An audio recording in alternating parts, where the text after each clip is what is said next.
Good morning, everyone. Okay, so today we are going to talk about how you can actually use your essential oils. So we have covered why I prefer Young Living, why that's one of the options that is, in my opinion, the best option available. We've also spoken about why Young Living is different than other companies. We've talked about what essential oils are. In addition to that, we've also spoken about the different types of essential oils that Young Living offers, from singles to blends, and then those that are in roller tops. And we will actually talk a little bit later about how you can actually make your own roller tops and your own blends, but that's for a different video. So now we're going to talk about how you can actually use these oils. So this is a wonderful way, step-by-step process. Some of us have been using them a little longer, so it seems like second nature, or that you know this information, but you never know. Sometimes you learn something new. I know I'm always learning something new. So let's talk about the different ways in which you can use Young Living essential oils. So please know that I am only speaking about Young Living, because if you remember, there are other types of oil that are out there on the market, and they are all not the same. They are not all therapeutic grade essential oils. So with Young Living essential oils, you can actually use the most common method that most people know, which is inhalation or aromatherapy. So one of the best ways or easiest ways to use an essential oil for aromatherapy is to simply place a drop on your hand. So I'm going to use lavender this morning.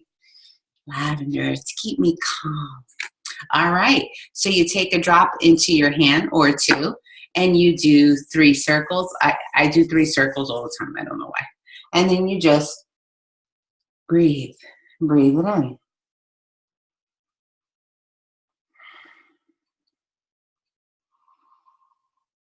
So, what's so important about breathing in an essential oil? One of the ways in which the oils come into your system when you inhale them is through your olfactory system. That's the inhalation process. And for those of you that understand how the brain works, there's an area of the brain that's known as the limbic system of the brain. And that is an area that can be accessed through smell. So it's not a thought process area, it's a smell initiated area. So in the limbic system of the brain, it's considered to be where your emotional center and also your memory center are held. It's believed to be in the amygdala, which is located in the limbic system of the brain. So when you inhale an essential oil, the molecules are actually able to penetrate up into the limbic system of the brain, because the molecules are all under 500 AMUs, which are atomic mass units, which means that they're small enough to penetrate through the blood-brain barrier.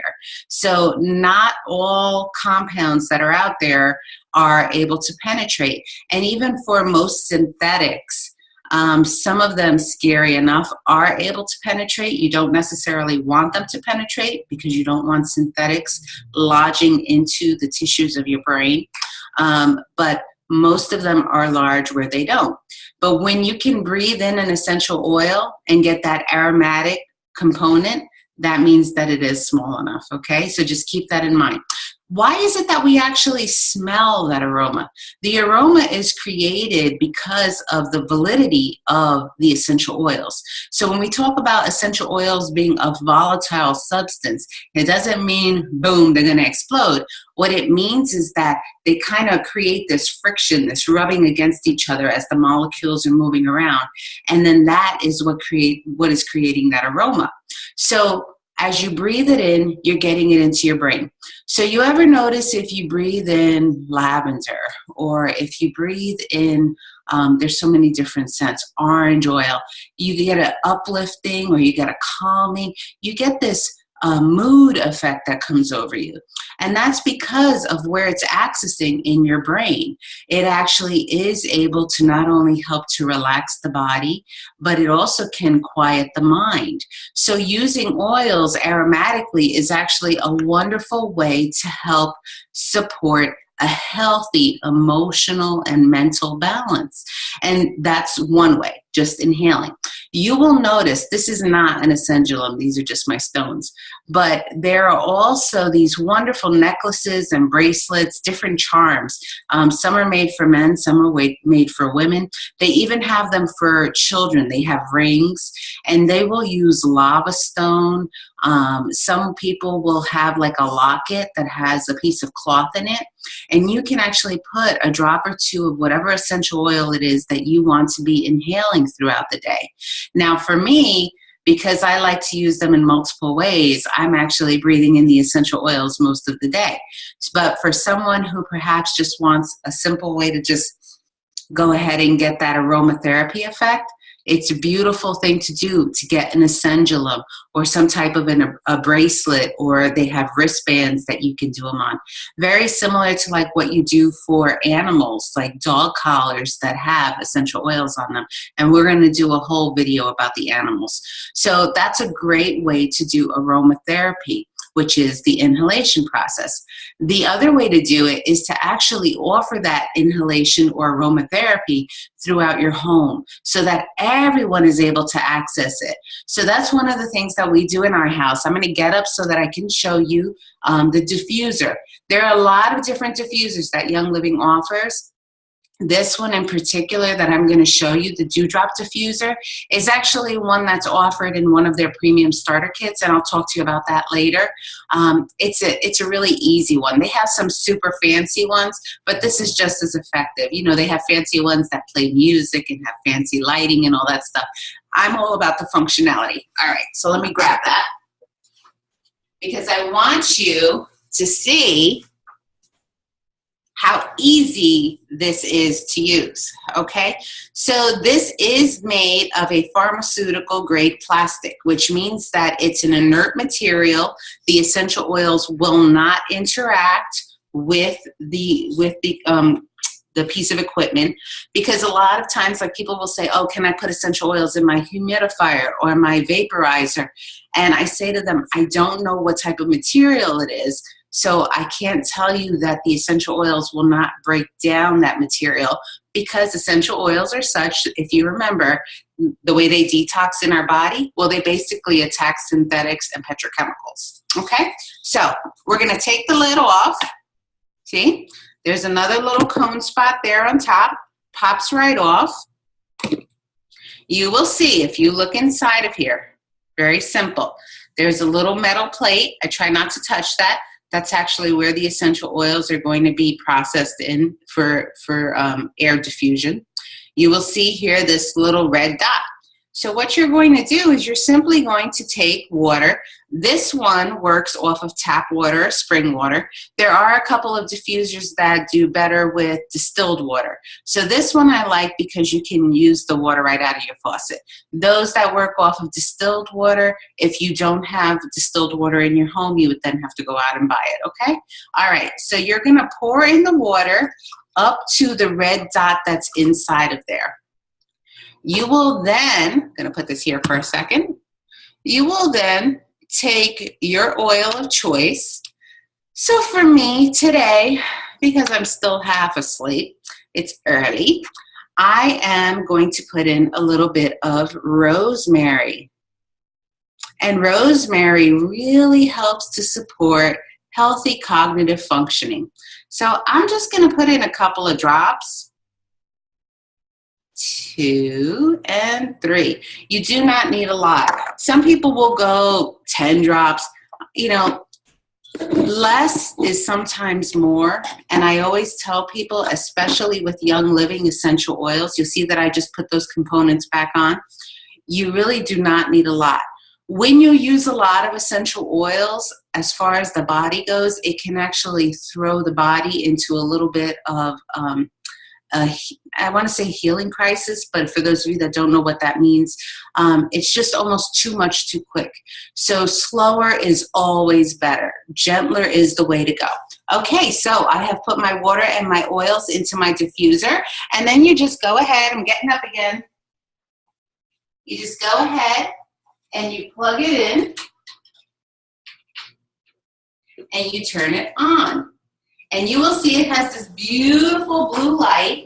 Now, all of them have some type of lighting feature, but if for any reason you prefer not to have the light, like for example, if you're using the diffuser at night when you're going to sleep and you don't want light in the room, which you really shouldn't have anyway, you want a room to be nice and dark, you just click that button a second time, it shuts off the light and it continues to diffuse. When the water is all used up, the diffuser shuts off on its own. So it actually is very simple.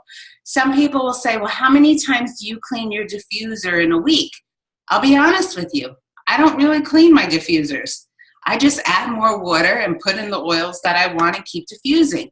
I actually don't want to rinse out any oils that are left in there as a residual. I want them to get airborne so that not only am I breathing them in, but anyone who comes into my home and also the other members of my household. So inhalation, that's a wonderful opportunity there to share wellness with other people.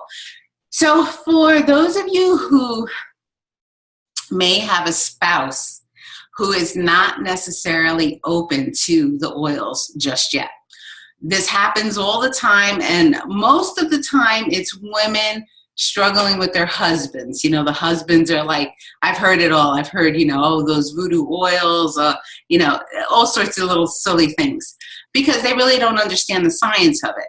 So the thing is, the way to help introduce them to the oils is to diffuse them. So as you're diffusing them, they're getting the benefits, and you will notice, because I've heard it over and over again, that women will say to me, yeah, my husband, what he'll do is he'll say, hey, aren't you going to go put that thing on? You know, that thing. Or what are you putting in there tonight? They won't necessarily go do it right away. And I'm not saying it's all men, so please don't take this the wrong way. But there are some who can be a little bit difficult.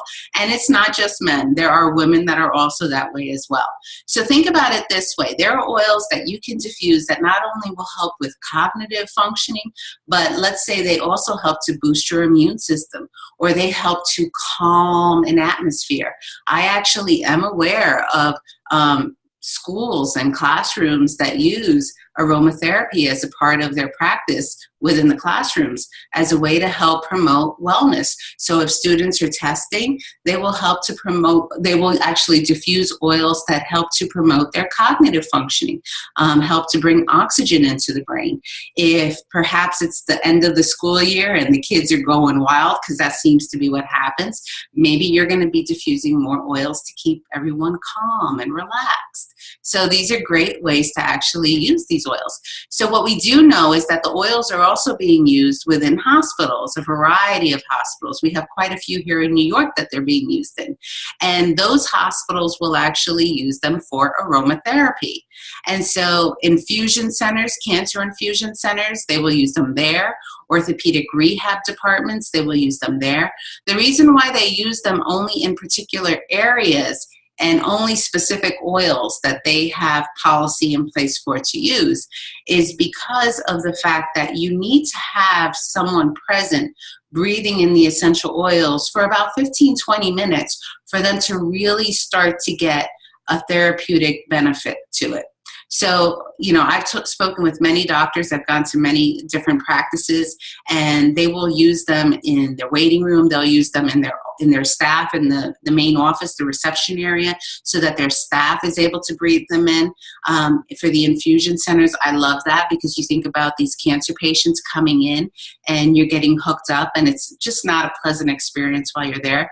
So that really helps to keep them calm and relaxed. So it's a beautiful thing that this more integrative approach is starting to be accepted and incorporated into our allopathic care system. It just goes to show that times are changing, and we're becoming more aware that we are more than just one piece of our body, that we're whole beings, and that there are different ways in order to access that wellness and help to promote wellness within our whole being.